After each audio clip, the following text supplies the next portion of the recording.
రాష్ట్రంలోని అన్ని జిల్లాల కలెక్టర్లతో CM Revanth Reddy video conference నిర్వహించారు. ఇందిరాగాంధీ జయంతి సందర్భంగా ఇందిరమ్మ చీరల పంపిణీ కార్యక్రమం చేపట్టినట్లుగా సీఎం తెలియజేశారు. ఆడబిడ్డలకు సారే చీర పెట్టడం తెలంగాణ సాంప్రదాయమని అన్నారు. ఇక ఆడబిడ్డలకు ఇందిరమ్మ చీరలను పంచాలని నిర్ణయించినట్లుగా తెలియజేశారు.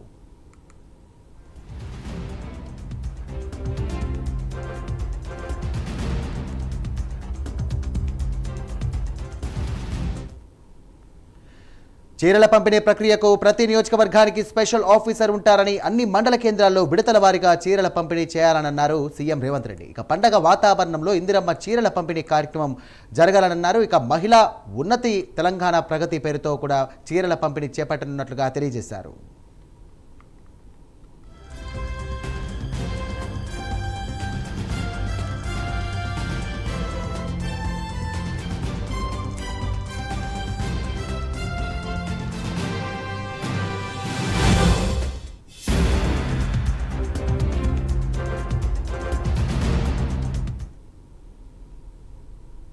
కాకుండా జాతీయ స్థాయిలో మీరు ఉత్పత్తి చేస్తున్న వస్తువులను ప్రజలందరికీ పరిచయం చేయడమే కాకుండా వాటిని మార్కెటింగ్ చేసుకోవడానికి కూడా మనం ఒక వేదికగా చేసుకున్నాం.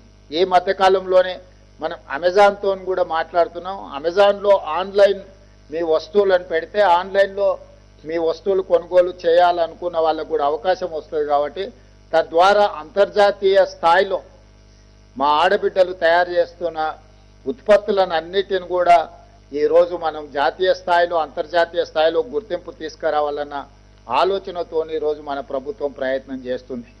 మన ఆలోచన అంతా ఒక్కటే, 1 కోటి మంది మహిళల్ని కోటీశ్వరులను చేయడమే లక్ష్యంగా 2034 సంవత్సరానికి ఈ తెలంగాణ రాష్ట్రంలో 1 కోటి మంది మహిళల్ని కోటీశ్వరులుగా తీర్చిదిద్దుతే ఆ కుటుంబం బాగుపడుతుంది.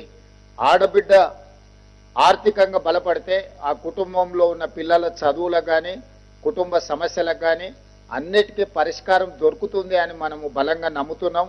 దాంట్లో భాగంగానే ఈరోజు ఈ కార్యక్రమాలను తీసుకోవడం జరిగింది.